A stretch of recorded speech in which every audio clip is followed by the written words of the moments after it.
Karjat superfast वेगवान शहराचं वेगवान न्यूज चॅनल। कर्जत खालापूर मतदारसंघात विधानसभा निवडणुकांमध्ये मोठी चुरस बघायला मिळाली। महायुतीमधून आमदार महेंद्र थोरवे यांना तिकीट मिळाल्यानं सुधाकर घारे यांनी नाराजगी व्यक्त केली होती। सुनील तटकरे यांच्यावर विश्वास ठेवत राष्ट्रवादीच्या फुटीनंतर सुधाकर घारे यांनी अजित पवारांचं नेतृत्व स्वीकारलं होतं।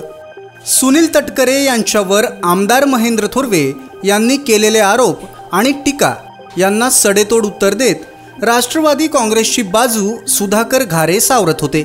राष्ट्रवादी काँग्रेस पार्टी कर्जत खालापूर मतदारसंघात एक नंबरचा पक्ष आहे, त्यामुळे तिकीट आम्हालाच हवं असं म्हणत राष्ट्रवादीच्या कार्यकर्त्यांनी सुधाकर घारे यांना समर्थन दाखवलं होतं।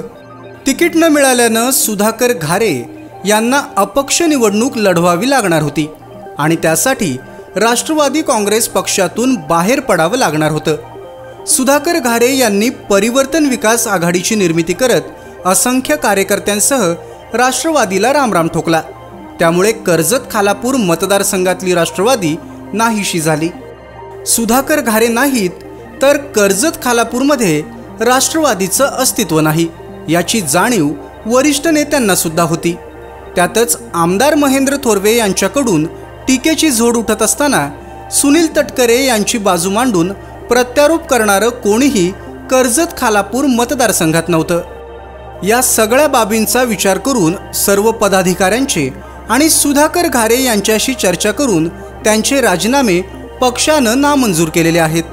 त्यामुळे सुधाकर घारे आता पुन्हा एकदा राष्ट्रवादी काँग्रेस पक्षाचा झेंडा हातात घेऊन दिसणार आहेत।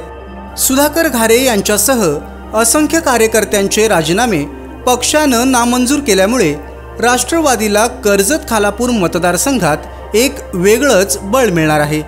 सुनील तटकरे आता सुधाकर घारे यांना ताकद देऊन कर्जत खालापूर मतदारसंघात काय डाव टाकणार याकडे सुद्धा सर्वांचे लक्ष आहे। तालुक्यातल्या घडामोडींचे अपडेट सर्वात आधी मिळवा कर्जत सुपरफास्ट चॅनलला सबस्क्राइब करायला विसरू नका।